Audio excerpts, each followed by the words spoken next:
ሳልዋ ልቦወለ ዛንታ ሳልሳይ ክፋል ይቕጽል። ብዘይቀል ዓለም ኣምላኽ ፈጢርዋ እዩ። ኣበር ዘይብላ ፍሊት ፍጥረት ፍረገጻ ኣዝዩ ምጩው ብቐሊሉ ሰሓብን ማራኽን እዩ። ችኮሌት መልክዓ ማለት ኣይቀያሕ ኣይጸላም ከደረይቲ ብሩህ ሕብሪ ትውንን ኣዝያ ሰሓቢት እያ። ምስሊ ሞናሊዛ ብኣካሎም ርኤ ማለት ግዳማዊ ትዕዳታ ምኽንያቱ ውሽጣዊ ባህርያታ ገና ስለ ዘይፈለጣ እዩ መስለኒ። ዝብሎን ዝዛረቦን ኣይፈልጥን እዩ። በቃ ሃንደበት ወደቓ ዝብሎ ከምዚ እዩ። ይዕንቱ ናብቲ ንሳ ዝነበረቶ ቦታ ኣተኪሩ እናጠመተ ድንግርጊር ኢሉኒ መመሊሰ ጠመትክዎ። እቲ ዝፈልጦ ሳሚ ክሳብ ምባል በጻሕኩ። ካብ ልሳኑ ዝወፅእ ዝነበረ ፍቕራዊ ቃላት ቅድሚ ሕጂ ሰሚዐሉ ስለ ዘይፈልጥ ኣነ እውን ይዕንተይ ናብቲ ዝጥምቶ ዝነበረ ቦታ ይኣክወን። ምናልባት ካብ ሰማይ ዝወረደት ፍጥረት ክትኸውን ኣለዋ እናበልኩ ብውሽጠይ ክሪኣ ተሃወቅኩ። ንምእማኑ ዘጸግም ፍሊት ጎርዘያ እንተዘይተጋግየ ከባቢ 1.7 ሜትሮ ዝኸውን ቁመት እውንን ምስቲ ስሩዕ ቅርጺ ኣካላታን ንድሕሪት ዝኣሰረቶም ነዋሕቲ ጸጉሪ ርእሳን የማን ጸጋም ናተሓላለፉ ዝኸዱ ኣሳጉማ የእጋራ ልክዕ ኣብ ፋሽን ሾው ትዕወት ትወዳደር ዘላ ኮይኑ ይስማዓካ። ስሩዕ ቅርጺ ኣካላታ ብኽኢላ ናይ ቅርጺ ጸራቢ ተመንዩ ዝጸረባ እያ ትመስል።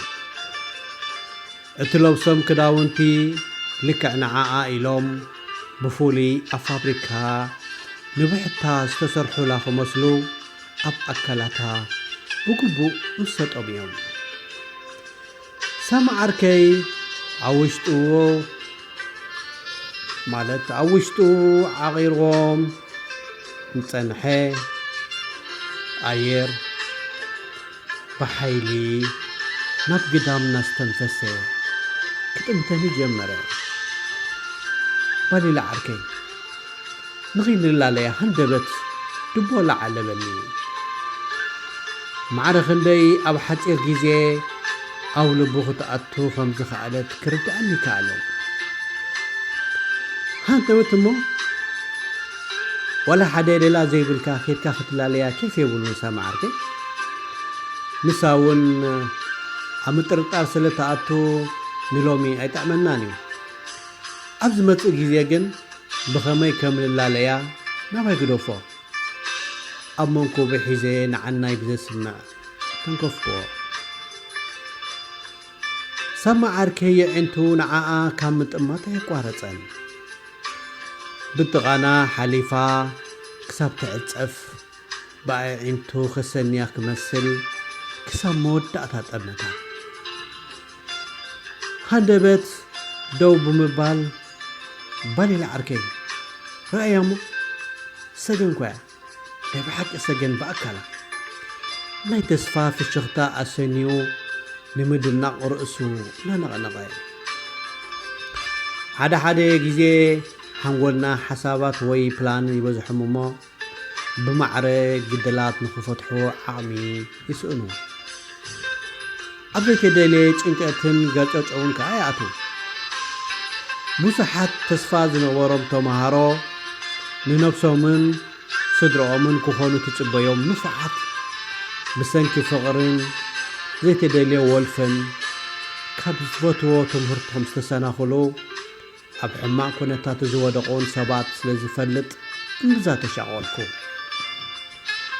ስለዚ ቀንዲ ሻቆለተይ ኣብ መንጎ ትምህርትን ፍቕርን ዘሎ ጭርጭር ናይ ሰማዓርከይ እዩ። እታ ኣብ ሓፂር ግዜ ልቢ ሰማዓርከይ ዝሰረቐት ጓል ሄዋንዶ ወይስ እቲ ዘፍቅሮ ትምህርቱ? ራብዓይ ክፋል ኣብ ዝመጽእ ተኸታተሎ